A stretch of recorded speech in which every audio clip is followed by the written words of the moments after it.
Assalamualaikum warahmatullahi wabarakatuh. Perkenalkan, nama saya Rizdianil Azizah dari Prodi Akuntansi Syariah, NEM 4321044. Alamat Sekuncen Wiradesa. Di sini saya akan meresum tugas dari Sospen kemarin. Yang pertama dari Ibu Susminingsih dengan tema Etika Mahasiswa. Yang kedua dari Bapak Ismanto dengan tema Kilat Menulis Karya Ilmiah. Yang ketiga dari Bapak Agus Arwani dengan tema Kilat Sukses Belajar di FEBI IAIN Pekalongan. Dan inilah tugas resum dari saya.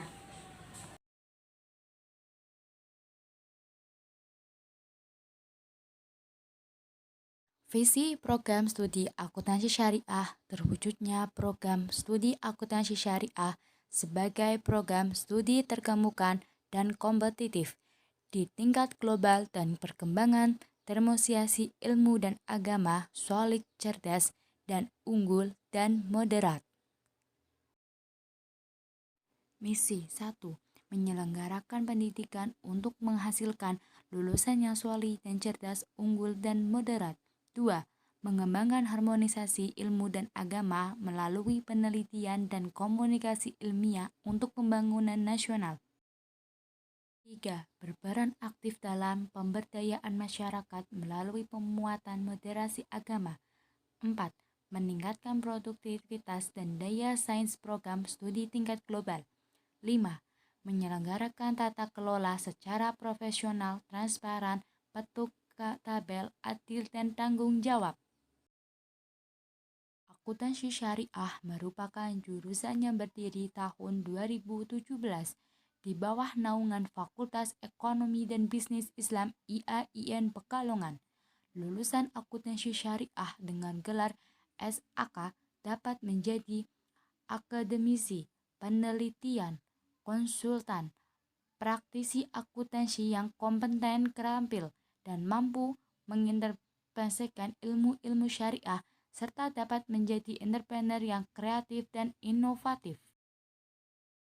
Visi program studi akuntansi syariah terwujudnya program studi akuntansi syariah sebagai program studi terkemuka dan kompetitif di tingkat global dalam perkembangan termosiasi solid, cerdas, dan unggul dan moderat. Misi 1. Menyelenggarakan pendidikan untuk menghasilkan lulusan yang solid dan cerdas, unggul, dan moderat. 2. Mengembangkan harmonisasi ilmu dan agama melalui penelitian dan komunikasi ilmiah untuk pembangunan nasional. 3. Berperan aktif dalam pemberdayaan masyarakat melalui pemuatan moderasi beragama. 4. Meningkatkan produktivitas dan daya sains program studi di tingkat global. 5. Menyelenggarakan tata kelola secara profesional, transparan, patut tabel, adil, dan bertanggung jawab. Fakultas Ekonomi Bisnis Islam dibagi menjadi 3 jurusan. Pertama, perbankan syariah. Kedua, ekonomi syariah. Ketiga, akuntansi syariah. Selanjutnya, perbedaan SEMA dan DEMA.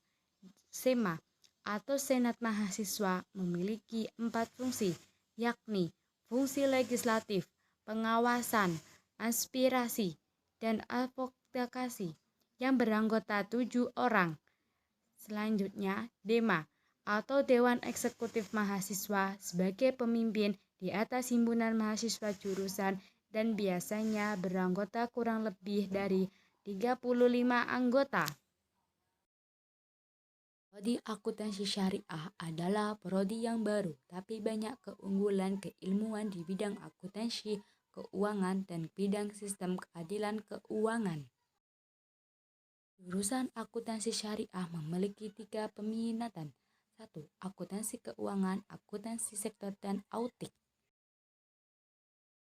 Akuntansi syariah akan ditempuh mulai dari semester 5 dan 6.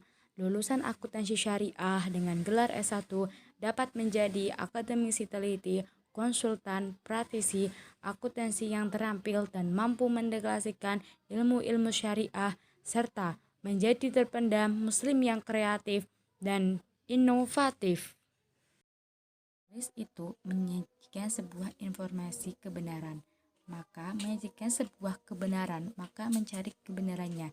Yang pertama, kalau orang dulu mencari kebenaran dengan mempercayai benda-benda gaib, makhluk-makhluk gaib, apa yang kita sebut dengan istilah animisme.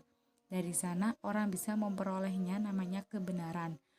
Yang kedua, orang bisa memperoleh kebenaran itu dengan cara berpikir logis dan filsafat. Dengan berpikir secara logis, apalagi berpikir secara filosofi, secara mendalam, maka orang itu bisa memperoleh kebenaran.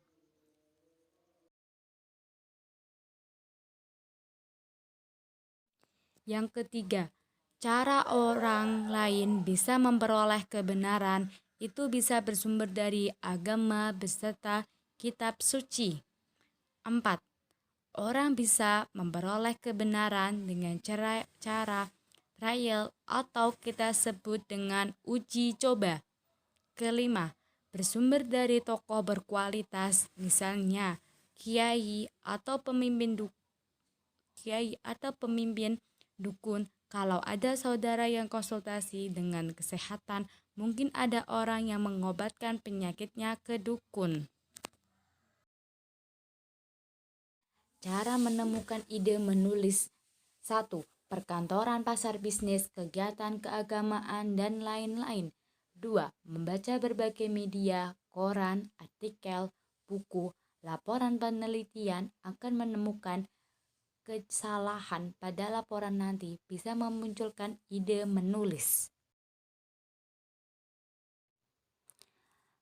Paragraf yang baik yaitu topik sintesis, bikin statement yang jelas supaya orang membaca awal itu mudah. 1. Supporting ideas bisa pakai data. 2. Adding detail, kasih contoh atau referensi. 3. Menggunakan tabel ketika pembaca menginginkan apa jadi dengan tabel ini, berilah data spesifikasi. 4. Grafik ketika menunjukkan trennya turun jadi pembaca atau tidak bertele-tele. 5. Teks penting, ada kata kunci yang tidak bisa digambarkan oleh tabel dan tidak bisa digambarkan dengan grafik. 6.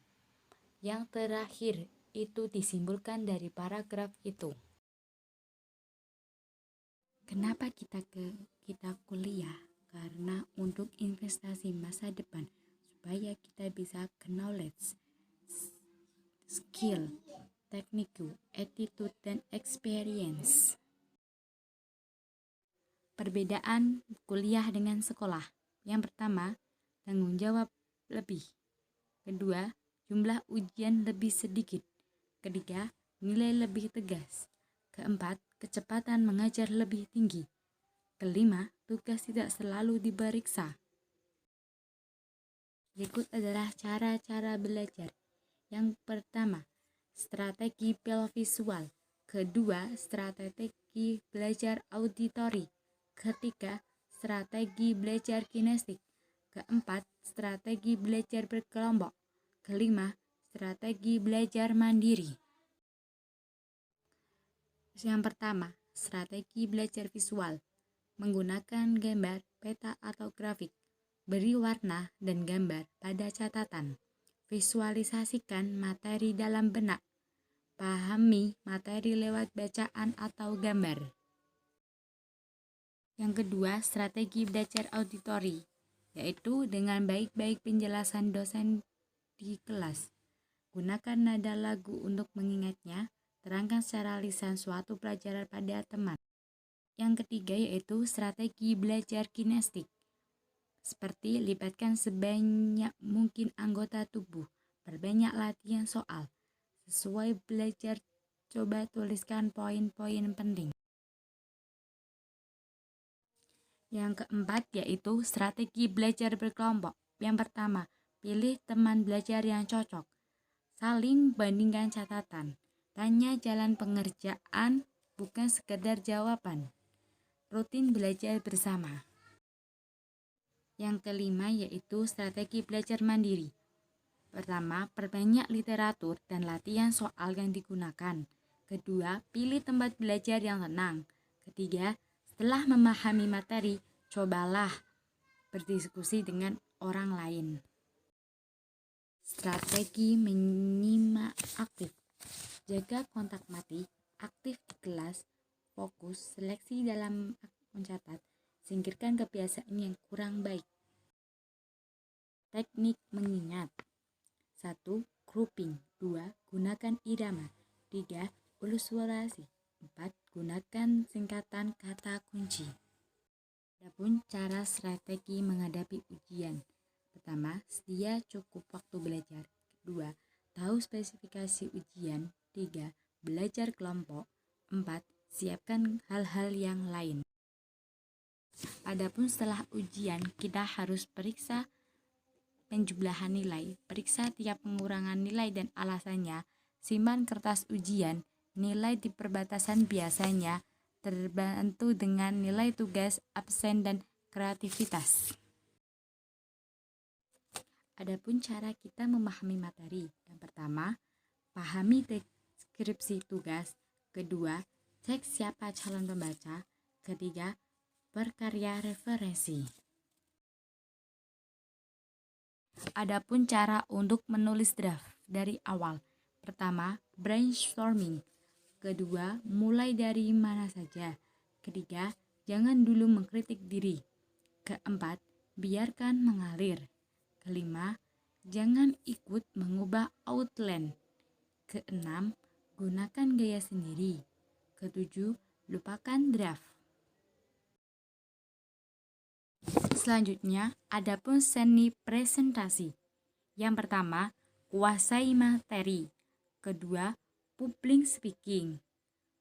Pembukaan yang menarik kontak mata, tidak sekedar membacakan, memahami materi, atur suara dan intonasi, hindari kendarakan yang tidak perlu.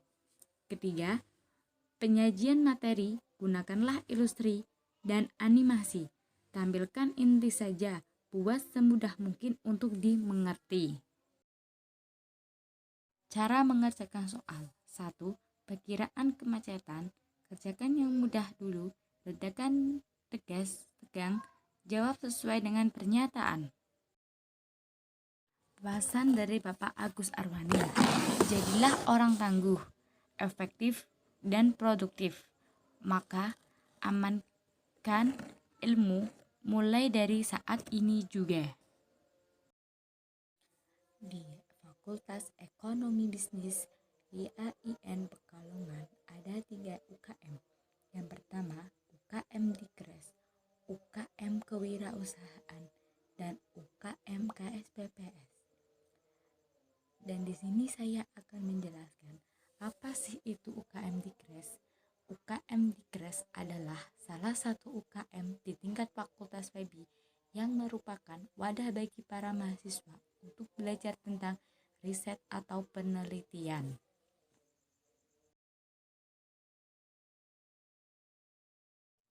Para mahasiswa pastinya tidak jauh dari yang namanya riset, karena output kalian sebagai mahasiswa yakni berupa pembuatan skripsi yang dilakukan dengan cara meriset. Kini UKM Dikres membuka kesempatan bagi para peneliti muda untuk bergabung dalam UKM kami. Mari bergabung dan dapatkan banyak manfaatnya.